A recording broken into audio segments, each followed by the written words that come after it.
Hola, buenas tardes. Soy Lina Vergara de Logos Ediciones y estoy esta tarde aquí con Nicolás Arizpe de Buenos Aires, que nos va a contar su último libro que ha hecho con nosotros, que es una novela gráfica, que se llama Giovanni Senza Terra en italiano. Hola, Nicolás. Hola Lina, buenas tardes, buenas noches. Sí, buenas noches ya, pero bueno, Aquí buenas tardes. bueno, ahí sí tú tienes sol en la espalda. Yo estoy en la plena oscuridad, pero bueno, Nicolás. Nada, te quería preguntar, bueno, para empezar, que nos contaras un poco de qué va este nuevo libro y sobre todo de dónde te salió la idea de dedicarle una novela gráfica a Juan Sin Tierra. Bueno, este libro sale de una fascinación por este personaje, ¿no? Por este rey Juan Sin Tierra, Juan I Plantagenet, eh, que es un personaje que en realidad no llega, o es conocido porque es un personaje que aparece en el relato tradicional Robin Hood, viene a ser como el malo. En realidad está el sheriff de Nottingham, que es como el brazo de la ley, pero el rey que está en ese momento gobernando, que es el más malo de todos, es Juan Sin Tierra. Y en realidad yo creo que hace muchísimo que quería hacer algo con este personaje. Lo que durante mucho tiempo me faltaba era el tono, cómo contar la historia. Porque yo no terminaba de ver que fuera a poder hacerlo con un libro ilustrado, como en general hago, haciendo una ilustración por página con el relato, sino que necesitaba otro tipo de fluidez.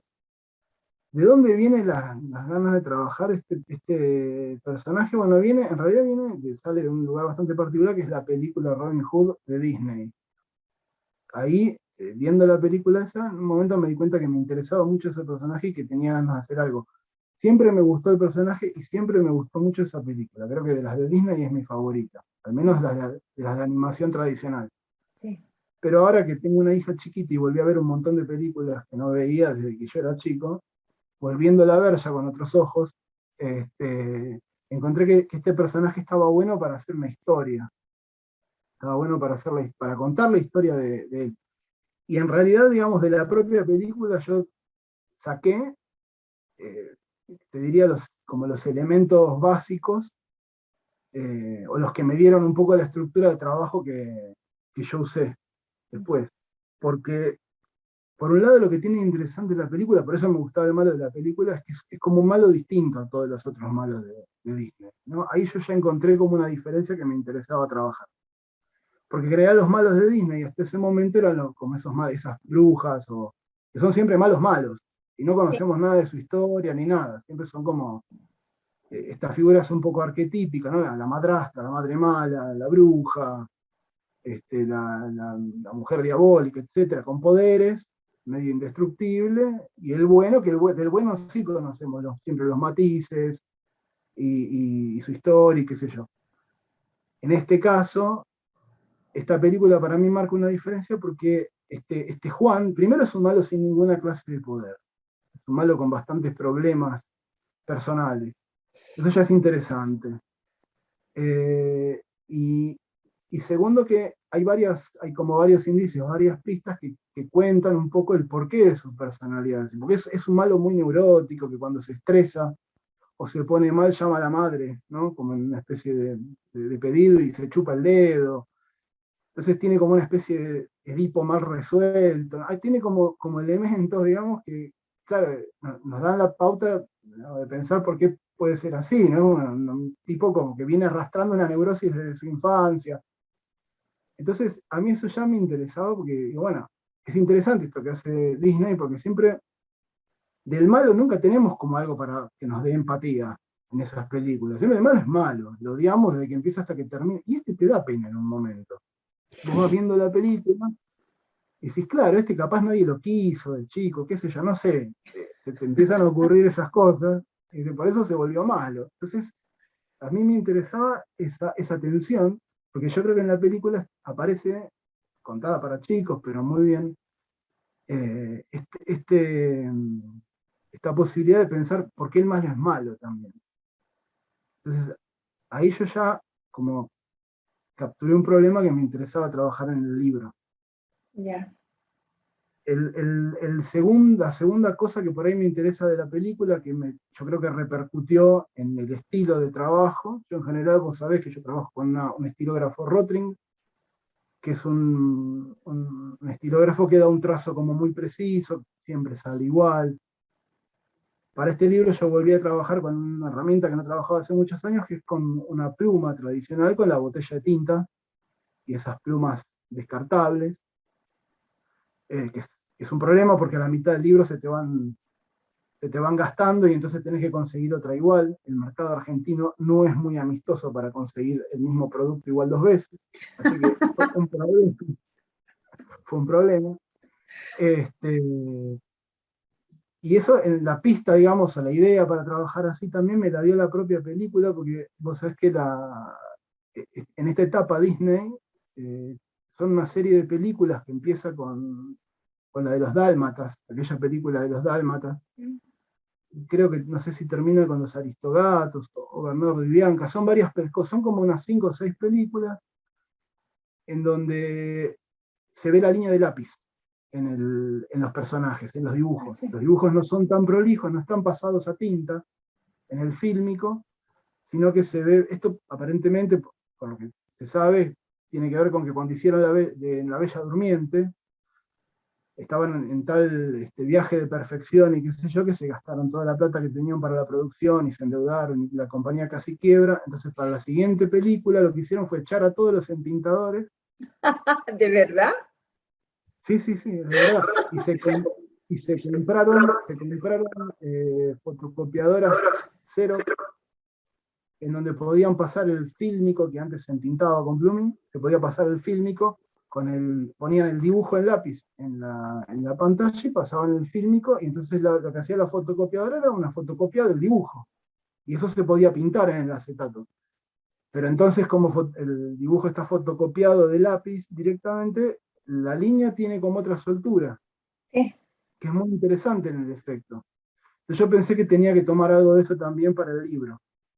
Por eso pasé del estilógrafo a la pluma tradicional y me guardé solamente para algunos momentos específicos del libro un trabajo por ahí más parecido a como yo suelo trabajar, más de horroris vacui, digamos, y con mucho detalle, y traté de darle más importancia al trabajo de línea, para que fuera más fluida la historia, ¿no? Y después la otra cosa que me tomé de la película es algo de este tono folk, digamos. La película, viste que Disney siempre tiene como un tipo de estilo musical para cada película. En algunos casos tiene que ver más con el blues, en otros, bueno, así. Y acá, sobre todo teniendo en cuenta que es como una cosa que tiene que ver como con los bandoleros ingleses y todo eso, el tipo de música es una música como muy, muy folk. Entonces, eso me dio a mí por ahí el tono para la narración. Yo intenté, digamos, que el tipo de estética de escritura tuviera algo de balada. Ya. De hecho, en la mitad hay una cita directamente a una canción de Bob Dylan, porque estaba ahí entre las influencias, ¿no? Entre lo que yo en ese momento estaba como escuchando, como para inspirarme en el tipo de literatura y en el tipo de estética. Entonces, con esos 3 elementos, yo ahí dije, bueno, acá tengo esto. Y tiene que ser una narración más larga, tiene que ser una novela gráfica o un cómic, no puede ser, digamos, yo no puedo contar una historia así como una balada, la puedo contar con ilustraciones fijas, como con planos fijos, Sí. sino que necesito como que fluya más. Entonces, bueno, ahí empezamos.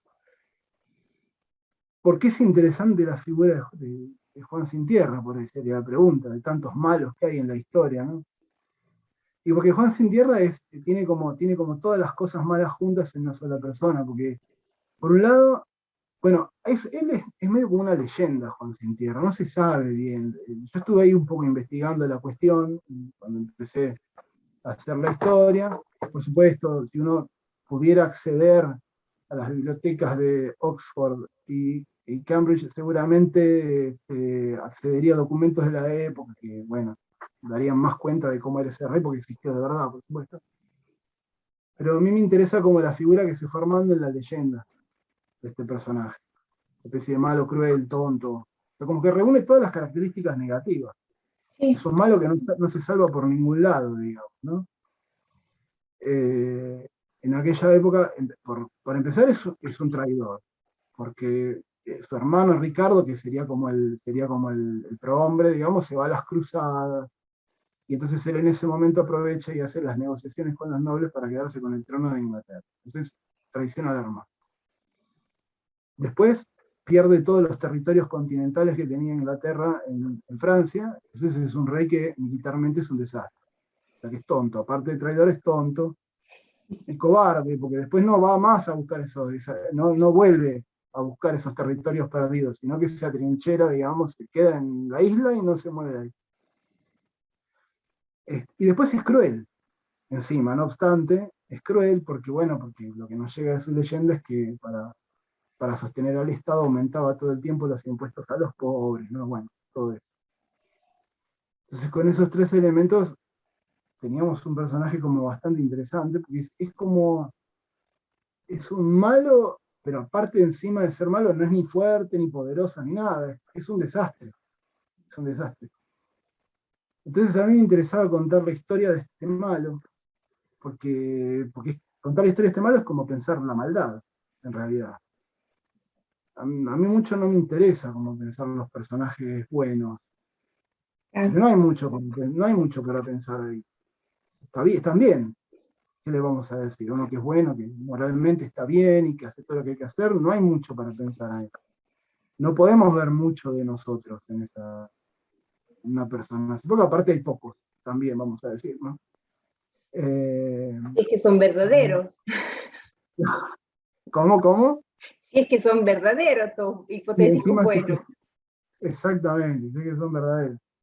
Eh, entonces a mí me interesa, y yo te digo, incluso cuando empecé a trabajar en el libro, tenía como una primera hipótesis, cuando iba trabajando, iba en ese sentido, como de pensar que, claro, que en realidad, digamos, él es malo porque hay algo de la cultura que nos protege a todos que a él no lo toca, ¿no? Como que él, digamos, como si fuera como que la maldad es algo que tiene que ver más con la naturaleza humana, por así decirlo, y que la cultura no llega como a contenerlo, por así decirlo. ¿Por qué? Porque este es un personaje que queda fuera de todo, es un personaje que es odiado por su padre, que se educa solo en una abadía horrible, con unos viejos ahí sabios, pero que no tienen ningún tipo de empatía con él. Es despreciado por su hermano, que es valiente y que es exitoso, y él no. Entonces, pero después me di cuenta que en realidad no es que este personaje es malo, ahí fue cuando empecé a cambiar la historia, digamos, porque hay algo de nuestra cultura que no lo llega como a cobijar, sino que al revés, que la cultura produce gente como esa. Claro. Ahí me cambió como un poco el panorama de lo que quería trabajar. En realidad la cultura produce, son las zonas oscuras, o no tan oscuras, digo, pero son las tensiones en la cultura, ¿no? Para mí siempre la cultura y todo eso funciona como, es como la metáfora de la frazada corta, nunca llega a taparse todo. Tapa un lado, se destapa del otro. Hay Sí. como porque es algo en tensión. Entonces, efectivamente, este malo es un malo sin contención, y hay un hueco ahí, que la cultura no llega como a. Pero a la vez también el padre que desprecia a su hijo, la escuela que no llega a educar bien, digamos, todo esto es la cultura fallando, no es que no está ahí la cultura. Entonces a mí me interesaba como trabajarlo desde esa perspectiva, porque es pensarnos a nosotros mismos. Por supuesto, él es un arquetipo de maldad. Es como el malo, malo, malo, malo perfecto, en un sentido, con todo lo que tiene que tener un malo. Digamos, por ahí, viéndonos a nosotros tenemos por ahí chispas de todo eso, pequeñas cosas, pero están en nosotros, están ahí. Es más fácil, yo creo, pensar, digamos, a la humanidad desde la maldad que desde la bondad. Entonces esa fue como mi perspectiva de trabajo. Perdona, ¿en qué sentido es más fácil pensar a la humanidad desde la maldad que desde la bondad? O sea, para justificarnos. claro, por esto que te decía antes, porque hay más para pensar en un malo que en un bueno. Hay más tensiones, hay más problemas, hay más huecos. Eh, yo siempre me recuerdo, hace muchos años habíamos ido con mi mujer a ver esta película, La Caída, que es como son los últimos días de Hitler en el búnker. Ah, no la vi, siempre la quise Entonces, ver y no la vi. es muy buena, con Bruno Ganz Sí. haciendo de Hitler, increíble. Y yo me acuerdo que estábamos en el cine, bueno, la película son los últimos 5 o 6 días, cuando ya está todo perdido, cuando ya los aliados están entrando, entran los rusos, entran los norteamericanos, entran los aliados, ya Berlín está destruida, y ellos están en un búnker, y él está todo el tiempo pensando, a ver, Hitler, ¿no? ¿Qué más se puede hacer? Ya vienen sus generales y le dicen, hay que capitular, ya no se puede hacer más nada. Le proponen cosas que son todas un disparate, cada vez peor. Y hay un momento donde Hitler no se queda solo, y muy hábilmente el director lo toma en un plano donde gira, y vemos la espalda y baja la cámara, y no sabemos bien por qué, si es por miedo o porque aparentemente tenía un Parkinson incipiente, tiene las manos así agarradas atrás, y la mano le tiembla, empieza a temblar. Entonces hay una escena donde está Hitler parado como de atrás, desconsolado, abandonado y solo, y la mano temblándole. Bueno, yo en ese momento, con ese efecto de suspensión que genera el cine, tuve un instante de pena por Hitler. Entonces, inmediatamente uno vuelve a la racionalidad y dice, momento, Hitler. No podemos tener pena por Hitler, no hay manera de tener pena por Hitler, es el horror más grande. Pero, sin embargo, uno en ese instante de suspensión que genera el cine, donde vos estás empatizando con el personaje que está ahí en la pantalla, uno siente ese segundo de pena. Porque no es que se suspende la maldad, sino que la maldad viene con el ser humano, por eso uno puede sentir pena por un tipo así. Claro. Porque en realidad se está viendo a uno mismo. Digamos, en Hitler está como, ¿no? En la escala, digamos, estaría en la parte de arriba de todo, pero hay algo interesante ahí en pensar eso. Yo se lo comentaba a un amigo y él me decía, claro, el cine es nada más humano que la maldad. Me decía, ¿por qué no vas a sentir pena? Porque en realidad estamos viendo ahí ese problema, ¿no? El problema no viene de ningún lado, la maldad. Entonces yo quería trabajar eso en el libro. Quería trabajar eso con una mirada piadosa por Juan, sin tierra, Claro. pobre. Ya de por sí el nombre es lindo, porque se llama Juan sin tierra, es como un pequeño poema ya el nombre, porque ¿cómo es un rey sin tierra? No hay. Ya es una paradoja o una negación ya desde el nombre, pobre tipo.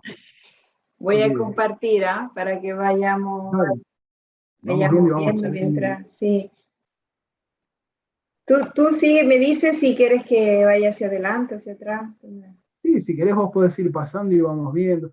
Después hay una cosa que para mí fue como muy importante en el trabajo con el texto. Yo lo que hice, yo tenía la historia en la cabeza, me armé como digamos, como un plano de qué quería contar y más o menos cómo. Hay algunos eventos que para mí eran importantes, algunos de la vida de Juan y otros sucesos históricos en ese momento.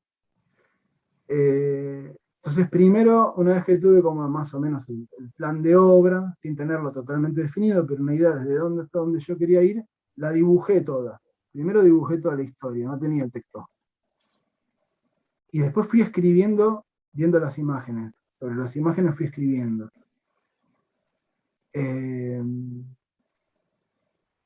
y hubo un momento en donde también, buscando el tono, empecé como bueno, nada, intentando como pensar a ver cómo contarlo y de qué manera.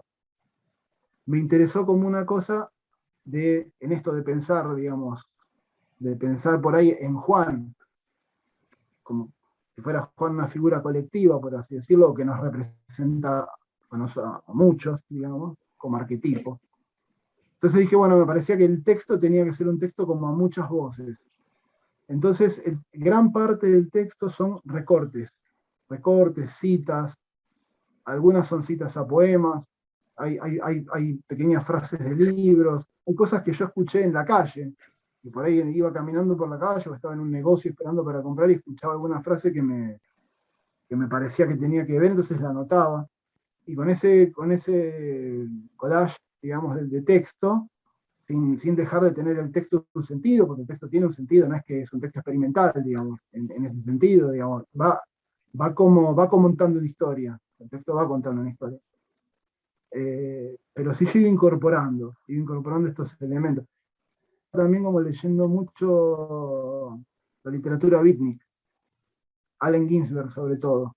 Entonces, ¿no? Que es como un tipo de poesía que tiene mucho de esto, mucho de lo que suena, de lo que se escucha, de lo que se lee y no se acuerda de quién es, y va como incorporando todo eso y va armando un texto. Entonces yo intenté armar un tipo de texto así.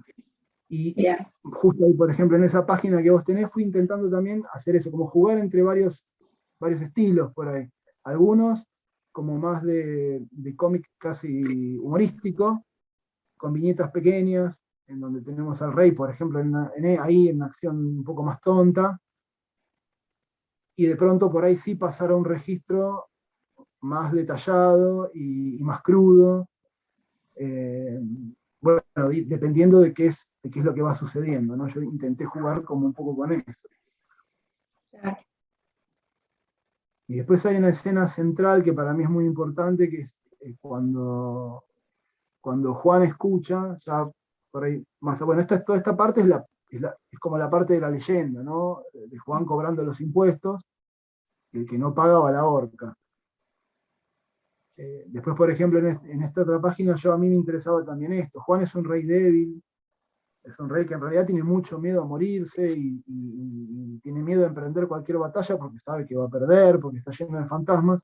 Entonces, cuando viene uno de sus soldados sobrevivientes de una de las tantas batallas perdidas, lo manda a matar.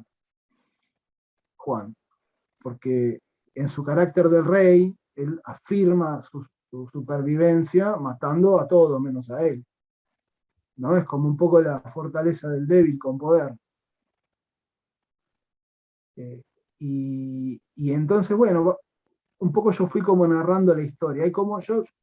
La historia la divido un poco como en dos. Una es hasta esta parte que vos estás justo llegando ahora, que es como si fuera la biografía de Juan hasta que se instala como rey. Y luego su caída. Después, la historia de Juan. También por eso tomé un poco el tono folk, porque hay mucho de relato como de leyendas sobre la vida de Juan. Y todas las historias que yo iba recopilando estaban buenas todas. Entonces yo no podía dejar como de incorporar ninguna. Eh, por ejemplo, bueno, el final, cuando finalmente él ya está hackeado y no tiene manera de seguir sosteniéndose como rey, junta las riquezas que le quedan y se va por el norte de Inglaterra, por los fiordos, y viene el mar y de pronto inunda todo y le saca las riquezas, ¿no? Es como la naturaleza en estado de venganza, digamos. A No ver, le, no le gusta ni lo último, ¿no? ¿dónde era eso? Espérate Eso es en el final. ahora estoy en el final, pero en más final parece, sí. No. A ver. Ya son como, a ver, un poquito, de las que estoy viendo acá abajo está por ahí. 89. No, esto es la última. A la vez, digamos, él está todo el tiempo en tensión, porque el otro personaje que aparece, pero lateralmente, es Robin Hood en la historia, por supuesto. Claro, Porque Robin Hood es el bueno bueno, aquí está. y es el bueno que incluso haciendo una cosa que no está bien, tenemos que decirlo, que es robar, le roba a los ricos, y le roba a los ricos malos, o sea que tampoco hay tanto peligro ahí, no es, eh, digamos, es como que el robar para Robin Hood es como un acto de justicia. Entonces, él tiene como Juan Sin Tierra tiene todo el tiempo esta tensión, porque Robin Hood tiene lo que él no, que es el amor de la gente, y, y es una figura que vale en sí misma, y es valiente, y es divertido, y él no tiene cariño, no tiene nada, digamos, es un rey neurótico, aburrido. Acá está, esta es la parte justo. ¿Cuál? Esta. Claro, según se cuenta en la historia, van por los fiordos del norte hasta escaparse hasta un castillo que todavía tenía algún aliado por ahí, y acá los agarra, en un momento los agarra el mar, los toma el mar, y en uno de esos fiordos, en un pozo, de pronto sube la marea y le lleva las riquezas. Entonces ni siquiera eso le queda. Y después, como en toda biografía de esta clase, hay un montón de cosas que yo las inventé. Tenía que inventarlas. Porque, bueno, para que sea más divertida la historia. Pero bueno, y después el otro hecho importante que yo quería como marcar en la historia, que a mí me encanta, y siempre me resultó como fascinante, es este evento que tampoco se sabe hasta qué punto fue cierto o no, pero hay un montón de relatos y todo, que es la cruzada de los niños. Eso está en el medio de la historia, cuando a Juan se lo están llevando huyendo, ¿no? Porque ya perdió todos los aliados y ya está como muy complicado. Él escucha que sus guardias hablan de una cruzada de los niños, y es un hecho que no se sabe bien si existió o no. Aparentemente sí, nunca se sabe bien con qué grado de realidad, en donde un chico, un niño, sueña con Jesús en la época de las cruzadas, y Jesús le dice que se tiene que levantar y tiene que convocar a todos los niños y tiene que marchar a Jerusalén en No una logro cruzada, pero que pillarlo, perdona, pero está un no poquito te más acuerdas. adelante, un Ah, poquito más adelante, un poquito más adelante. a ver, ¿no te acuerdas tú qué página? No, Ah, pero yo calculo que unas 20 páginas adelante de ¿20? eso. Ya, Sí, más o menos. Debemos estar por ahí. debe estar como por acá. No.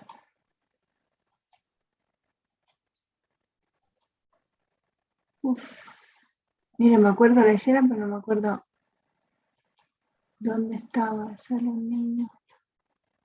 Es un poquito más para adelante. Bueno, toda esta escena para mí también es importante cuando él está frente al espejo, porque en realidad él tiene como única compañía al espejo, ¿no?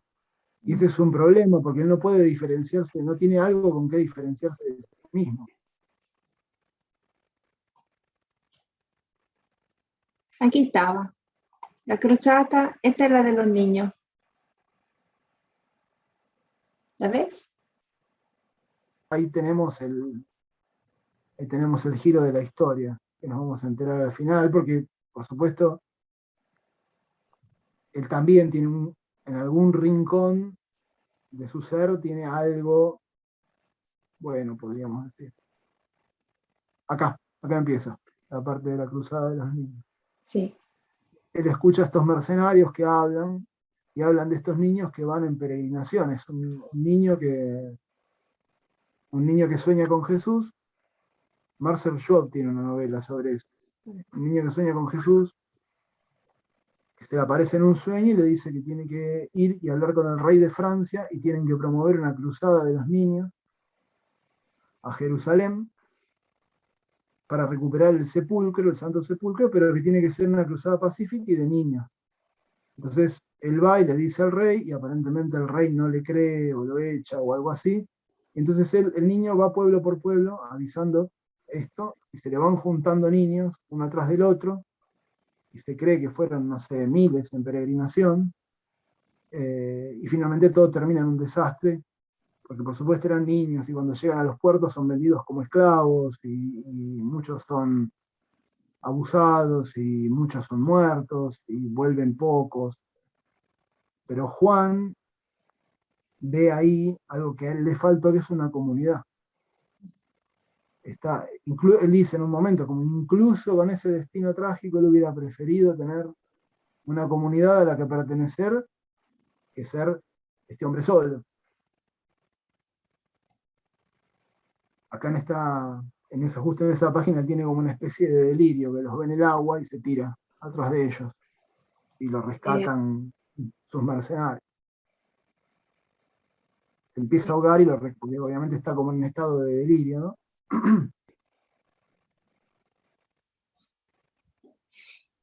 Y finalmente, bueno, tenemos esto que hace que antes de morir pide un recuerdo, y entonces vuelve al bosque. Hay un momento de la historia en donde él entra al bosque y carga el arco y la flecha porque ve algo. Y entonces, ¿a vos te parece que lo contemos? Al final lo contamos. Sí, ¿por qué no? No lo mostramos, pero lo contamos. Si ya lo vieron. Claro. Entonces, en ese momento en el que él está muriendo, después de hacer todo su descargo, porque en realidad es todo un discurso que él hace, es todo lo que él dice cuando está en el lecho de muerte. Empieza así, la historia empieza con él en el lecho de muerte, entonces recapitula sobre su vida y se va pensando. Y hay un momento de la historia a la mitad que él entra al bosque, cuando está cazando, por supuesto tiene una puntería malísima. Ahí no tenemos el dato de que esto haya sido así, yo hice que tuviera una puntería malísima y entonces no puede matar a nadie, hasta que en un momento llega a un hueco en el bosque y ve algo ahí, se da cuenta que hay algo ahí que es muy importante matar. Y carga el arco, pero después se arrepiente y se va. Al final de la historia nos enteramos que lo que ve ahí es a Robin Hood, dormido, que en un momento de descanso se había quedado dormido a los pies de un árbol, y entonces él se da cuenta que lo puede matar, lo tiene entregado. Está dormido ahí, indefenso, sin armas ni nada, y él se puede acercar a 1 metro de distancia si quiere, y entonces no va a fallar y lo puede matar. Y no lo hace, y se va y lo deja. Y no, bueno, yo le hice decir, pobre Juan le hice hacer de todo en esa historia. En realidad, él no lo mata porque si lo mata, lo único que le da sentido a su vida se acaba. Él necesita a Robin Hood para ser él. Es lo único que le da algún tipo de identidad. Si no, es un pobre tipo que no tiene nada que hacer en la vida. A él le conviene incluso eso, tener uno que lo tenga preocupado, digamos, que lo ponga como contra las cuerdas, que lo haga darse cuenta de todo lo que le falta, de todo lo que no tiene, de todo lo que podría ser. Es lo que le da como su identidad, digamos. Entonces le perdona la vida. No lo va a matar porque si lo mata, en algún sentido muere él también. Sí, sí, me imagino que no existe el negro sino está el blanco, ¿no? Exactamente. No hay cómo distinguirse, sino no hay cómo ser uno. Si no está lo que no es uno. O sea que al final lo salvamos de Juan Sin Tierra. ¿Ah? Y pobre Juan, sí. Yo creo que sí. Porque a mí me interesaba mucho también esto que hacen. A mí hay un grupo de escritores que me gusta mucho, que son los escritores, los decadentistas franceses, ¿no? Mm. Porque, porque lo que ellos hacen es como echar un manto de piedad sobre todas las cosas que no tienen perdón. Eh, por ahí ellos estaban como muy inscritos en el fracaso de la modernidad a fines del siglo XIX y todo eso, bueno, que uno estudia en la escuela, ¿no? Todo lo que la cultura, esto que hablábamos al principio, todas las zonas grises, las zonas oscuras, todo lo perverso que produce la cultura, todo lo que produce la cultura que no encaja en ningún lado, inmediatamente lo tiramos abajo de la alfombra y tratamos como de no verlo.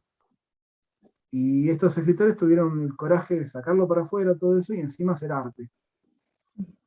Cuando yo cuando estaba haciendo la historia, volví a leer algunos de estos escritores, por ejemplo, me acuerdo ahora de un cuento de Jean Lorrain que se llama El amante de las tuberculosas, ¿no? A ese nivel llegaban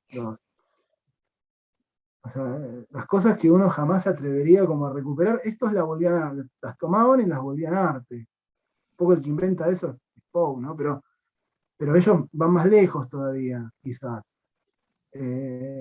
Todo lo que es perversidad, todo lo que está mal, todo lo que es inmoral, bueno, lo recuperan.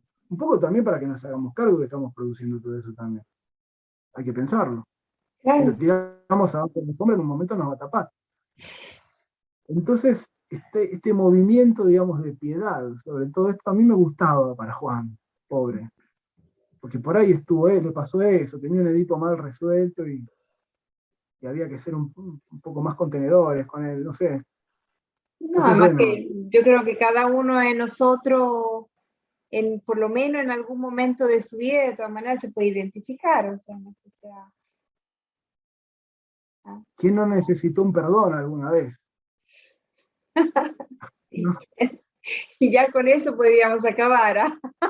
Con eso podemos cerrar, nos quedamos pensando, cada uno piensa en lo suyo. Bueno, Nicolás, muchísimas gracias, ¿ah? Y ojalá nos veamos pronto en feria. Dale, Lina, va a ser un placer, me encantaría. Nos vemos, saludos a todos.